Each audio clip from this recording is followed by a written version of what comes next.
Bienvenue à tous et merci de nous rejoindre dans le Politicia, votre rendez-vous politique sur Africa 24. L'élection présidentielle au Nigeria aura lieu le 16 février prochain. Les candidats continuent de battre campagne. Parmi eux, le président sortant Muhammadu Buhari, dont le bilan est très discuté. En face de lui, une opposition divisée, mais où émerge un principal adversaire, Atiku Abubakar, mais qui n'est pas non plus exempt de tout reproche. Et pour en parler, mes invités, Pierre-Franklin Tavares, philosophe, bienvenue. Bien, merci à vous deux. Et avec nous également Alain-Jules Meignier, journaliste et diplomate. Merci d'être avec nous. Merci madame.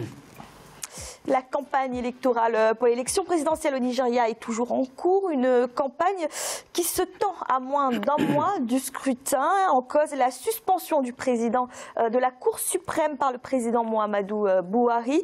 Levée de bouclier du côté de l'opposition qui estime que le chef de l'État, également candidat, cherche à truquer l'élection. Écoutez Farouk Abbas, avocat et candidat du PDP pour représenter la circonscription de l'État d'Ejigbo. Il existe des lacunes dans nos lois concernant cette suspension, mais d'un autre côté, il existe des dispositions de la jurisprudence selon lesquelles une autorité de nomination peut également suspendre. Donc la question que nous devrions maintenant nous poser est la suivante. Si une autorité de nomination peut également suspendre, quelle est l'autorité habilitée à suspendre le président de la Cour suprême, le CJN, le Conseil judiciaire national, agissant sur l'adresse du Sénat, ou le président? C'est ouvert au débat. Je trouve les agissements du gouvernement fédéral suspects car nous avons eu des allégations criminelles contre des personnes qui sont très proches de ce gouvernement et ils ne les ont pas traduits en justice ni démis de leurs fonctions immédiatement. Exemple, Abdoulaye Gandoudje, le gouverneur de Kano. Quand vous appartenez à l'opposition, ce gouvernement se montre subitement impatient de lutter contre la corruption. Tout s'est déroulé très rapidement. La pétition a été écrite un vendredi. Le lundi, ils avaient déjà formulé des accusations contre le président de la Cour suprême. Cela n'est jamais arrivé dans l'histoire des poursuites au Nigeria. Nos organismes d'application de la loi ne sont pas aussi rapides. Lorsque vous écrivez une pétition, elle prend des jours pour être approuvée. Il faut des jours pour qu'une charge soit établie. Le président a un argument valable quand il dit qu'il ne voulait pas notifier le CJN à la tête duquel siège M. Onogen concernant les accusations portées contre lui en raison du conflit d'intérêts. Mais cette précipitation dans le processus me pousse à me ranger du côté de mon parti sur le fait qu'ils étaient pressés à cause des élections. Alain-Jules Meignier, le gouvernement nigérian s'est défendu de vouloir interférer dans l'élection présidentielle avec cette suspension du chef de la Cour suprême.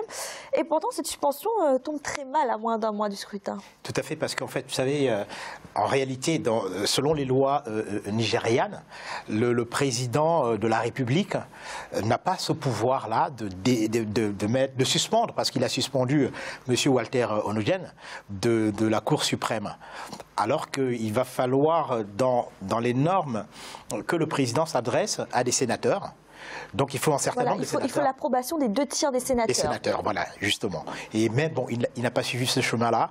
Ça veut simplement dire qu'il y a un loup quelque part.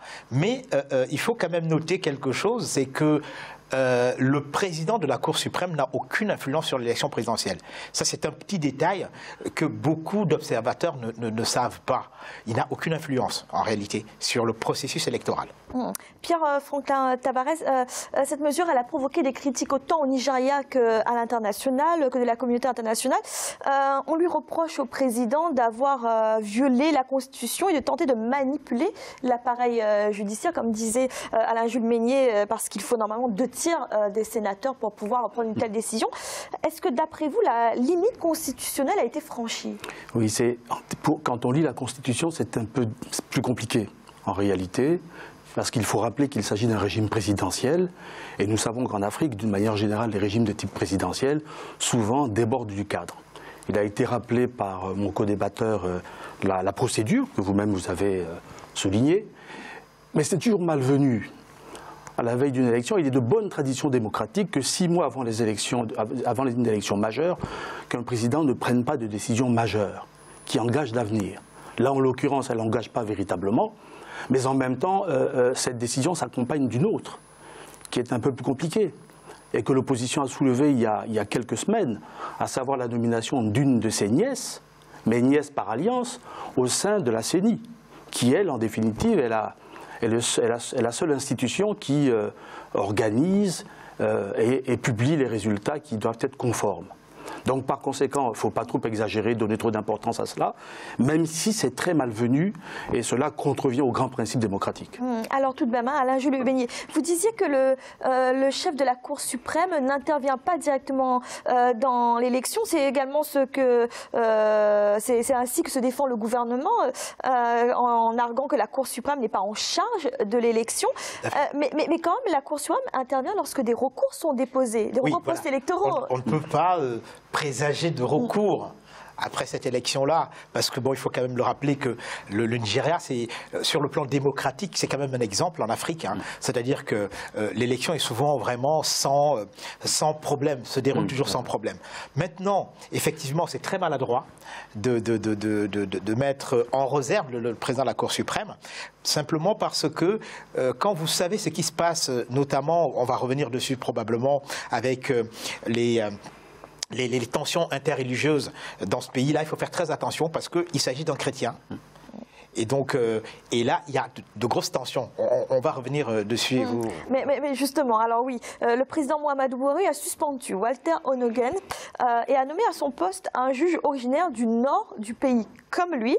Est-ce que ce n'est pas un peu beaucoup, Pierre Franklin? Oui, bien évidemment, d'autant plus qu'on sait que sa base électorale, si je puis dire première, son premier cercle électoral se trouve dans le nord. Donc ça fait un deuxième signal qui n'est pas bon. Mais en même temps, il faut rajouter qu'il a lui-même comme colistier un évangéliste. Et donc par conséquent, on ne peut pas aussi lui faire reproche de trop accentuer le clivage religieux. Parce que c'est nécessaire, c'est comme ça que ça se passe en général au Nigeria. Si le tête de liste, et on dit le tête de liste est d'une religion, en règle générale, son colistier est de l'autre religion. Il est musulman. Mais alors ça veut dire quoi là? Lorsqu'on dresse le tableau comme ça, est-ce que vous pensez qu'il y a une volonté d'interférence quand même dans je ne suis pas sûr. Je ne suis pas sûr que ce soit cela. Et quand bien même ce le serait, il faut faire confiance, ça a été rappelé, la dernière fois lui-même a bénéficié d'une alternance. Il ne faut pas l'oublier. Et qu'aujourd'hui, l'alternance est de nouveau possible. Par conséquent, je ne crois pas véritablement qu'il y ait une mauvaise intention, sauf que la personne elle-même, elle offre quelquefois un caractère un peu rigide. Il a déjà été chef d'État avant le mandat qu'il exerce. Donc je pense que c'est plutôt lié à cet aspect de son caractère. Alain-Jules Bénier, les magistrats également dénoncent cette décision. Ils ont entrepris un mouvement de suspension des procès en cours. Est-ce que le président Muhammadu Buhari peut subir les conséquences de ce mécontentement directement sur le résultat de l'élection? Est-ce que ça peut influer? Tout est possible. D'ailleurs, les derniers sondages mettent M. Atiku en tête. Donc, est-ce que c'est le contre-coup de cette suspension? Il faut faire très attention. Maintenant, effectivement, le Nigeria est un pays assez particulier. Et vous savez, il y a 52% de musulmans. Alors, c'est le socle électoral. Atiku est musulman, Buhari est musulman. Mais maintenant, est-ce que finalement les chrétiens mécontents vont se replier, n'est-ce pas, derrière la candidature d'Atiku? On ne sait pas. Vraiment, il y a une incertitude. Mais je crois que c'est un très mauvais signal et effectivement, ça peut lui jouer des tours. Ça veut dire quoi? Que ça peut, selon vous, attiser certaines tensions intercommunautaires, interreligieuses? Ça attise déjà. Ça attise déjà des tensions.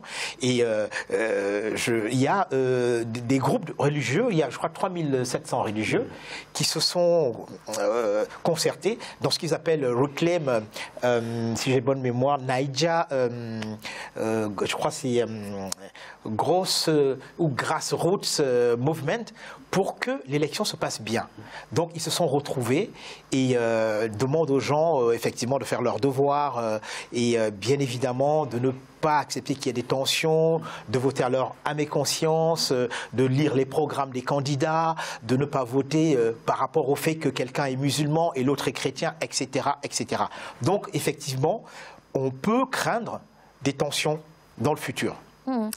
Pierre-Franklin Tavares, le président Mouhamadou Bouhari avait été élu en 2015 sur la promesse d'éradiquer la corruption, mais ses détracteurs l'accusent aujourd'hui de mener une chasse aux sorcières et ne viser que ses opposants dans ses décisions. Est-ce que cette décision ne vient pas conforter ce constat? Oui, ça le conforte un peu, mais bon, il est connu pour avoir été, quand il a été président et chef d'État la première fois, pour avoir été intransigeant en matière de corruption.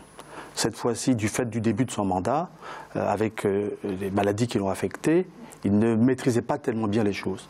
Et puis effectivement, sur les quelques décisions qu'il vient de prendre, on aurait plutôt tendance à penser véritablement que la lutte de corruption contre la corruption est une lutte ciblée. Hein. Mais par le passé, le personnage n'a pas montré cela. Hein. Je crois que, comme tout chef d'État, quand vous êtes aux affaires, vous avez tendance aussi à prendre des décisions qui vous arrangent quelque peu. Mais c'est pas ça, ça n'a pas de valeur fondamentale à mes yeux. Jules Meignier, il ne renforce pas une image un peu autoritaire, le président Mouhamadou Bouhari? Quand quelqu'un a été au pouvoir après un coup d'État, vous savez, c'est un militaire, il est forcément autoritaire. Et on sait que l'homme est très austère. Effectivement, il avait lutté contre la corruption pendant sa première présidence, bien évidemment.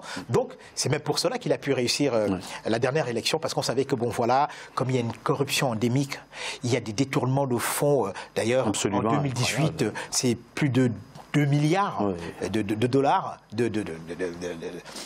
d'argent volé à l'État. Donc, dans la précipitation, parce que là, j'ai l'impression qu'il fait tout dans la précipitation. Je vous rappelle que en juillet de l'année dernière, il a mis sur pied, n'est-ce pas, une espèce d'état d'urgence contre la corruption. On sait que là, il est en échec. Alors, il a fait cette mesure-là simplement parce que, bon, il pensait à la campagne qui venait à cette élection. C'était une priorité aussi, hein. Il a mis ça directement comme une priorité. Hein, notamment Boko Haram. Mais finalement, c'est mitigé, en fait. C'est mitigé, n'a réussi dans rien parce que Boko Haram reste toujours vivant, quoi. Oui. Voilà. Alors, le président Bouhari, on l'a dit, ce n'est pas la première fois qu'il est à la tête de l'État. D'ailleurs, cette décision de suspendre la Cour suprême, certains disent que ça rappelle un peu des heures sombres du Nigeria, parce que la dernière fois qu'un président de la Cour suprême a été démis de ses fonctions, ça remonte à 1975, lors du coup d'État militaire de Murtala Mohammed.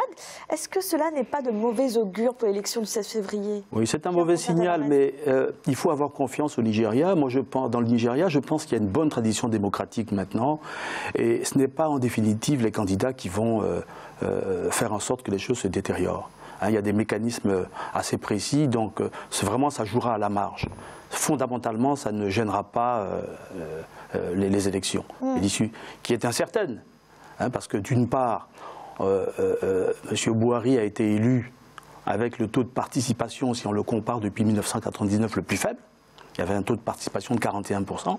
Là, nous ne savons pas ce qu'il sera. Est-ce que ça va toucher, est-ce que ça va se rapprocher du score du taux de participation de 2003, qui était de 61%, je crois, ou 67%, je ne sais plus. Donc il y a une grande incertitude qui peut expliquer la tension dans laquelle il se trouve, avec toute cette transhumance-là d'une cinquantaine de grands élus qui sont partis dans l'opposition et ont rejoint son adversaire, avec un contexte macroéconomique difficile. Et puis ce qu'on peut considérer comme un semi-échec vis-à-vis de Boko Haram. Donc tout ça peut être expliqué, mais la décision en elle-même n'affectera pas les résultats. Alain Jules Meignier, campagne sous tension ne veut pas dire automatiquement élection sous tension? Non, ça n'a rien à voir. Hein. Vous savez, la campagne peut être sous tension parce que notamment au niveau de la télévision, il y a un débat, il y a des débats à la télévision, mais ça se passe très bien. C'est vrai qu'on lance des pics à Bouhari, il n'a rien réussi, etc. Notamment Atiku, son colistier surtout, n'est-ce pas? Il y a une émission nigériane qui s'appelle The President. Alors vraiment, ce sont des joutes verbales, on dit tout et n'importe quoi. Bon, c'est une façon de faire campagne. Bon, on peut parler de tension, mais je crois que sur le terrain, dans les bureaux de vote, il n'y aura pas vraiment de tension. Je ne crois pas. Alors tout de même, hein, ce côté autoritaire, le président a quand même subi des critiques de haute personnalité. Je pense là à l'ancien président, Olusegun Obasanjo, qui est très virulent envers l'actuel chef de l'État. Il a accusé le président Bouhari de travailler avec la sécurité et les responsables des élections pour obtenir une victoire écrasante. Pierre-Franck Tavares, c'est quand même une accusation mais en même très temps, dure envers le président Boari. Tout à fait. On peut considérer que c'est de bonne guerre parce que le président, l'ex-président, enfin le président Obasanjo lui-même soutient Atiku Abubakar. Donc par conséquent, il faut nuancer ces propos-là. C'est de bonne guerre. Hein, mais je pense qu'il ne faut pas vraiment trop s'inquiéter, à moins d'une surprise vraiment inattendue. Je ne crois pas que cette élection se déroule dans un cadre qui soit véritablement antidémocratique. Donc pour vous, ces accusations, c'est uniquement la joute politique et ça n'implique pas plus? Non. Alain Jugnini, vous êtes d'accord avec ça? Oui, tout à fait. Vous savez, et puis on connaît Obasanjo. Hein. Oui, quand même. Obasanjo, il n'a pas sa langue dans sa poche.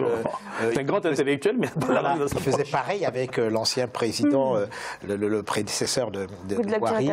Voilà, donc c'est toujours comme ça. Il est avec vous et quand il vous tourne le dos, vraiment, il y va, quoi. Il n'arrête pas. Et il est connu pour ça. Voilà, tout à fait. Donc on sait qu'il y est comme ça. Mais il avait soutenu Goodluck Mohamadou Boari, pardon. Oui, à l'élection précédente, tout à fait. Et alors, il avait soutenu aussi Goodluck, Jonathan, la précédente élection. Donc après, il a dit non, c'est pas possible et tout. Il allait avec Boari. Cette fois-ci, il n'est plus avec Boari, il est avec Atiku. Donc le personnage est comme ça. On se rend compte qu'à chaque fois qu'il retourne sa veste, finalement, c'est son soutien, enfin, c'est la personne qui soutient qui remporte l'élection. Alors, est-ce que ça veut dire que Atiku Abubakar va revenir? Ça peut vouloir le dire, mais ça peut vouloir dire aussi le contraire, c'est qu'il a un bon nez et qu'il sent où le vent de l'histoire souffle et donc il bascule. Hein, voilà. Je pense que c'est plus ce premier aspect-là qui compte. Il a un bon nez, mais il y a tellement de paramètres qu'on ne maîtrise pas au jour d'aujourd'hui que c'est compliqué. C'est compliqué. Hein. J'ai parlé tout à l'heure du taux de participation. Hein. Si on monte à 50%, on sait que c'est le Sud, en définitive, qui va déterminer le vainqueur, la région Sud. Il y a 3 régions clés, il y a 3 États clés, hein, le Rivers, le Keno et Lagos. Hein. Qui va gagner là-bas, probablement l'emportera. Donc moi, je crois qu'il ne faut pas trop s'inquiéter des propos d'Obasanjo. Voilà. Merci, messieurs. Nous allons marquer une courte pause et on se retrouve dans quelques instants pour la deuxième partie du Politicien.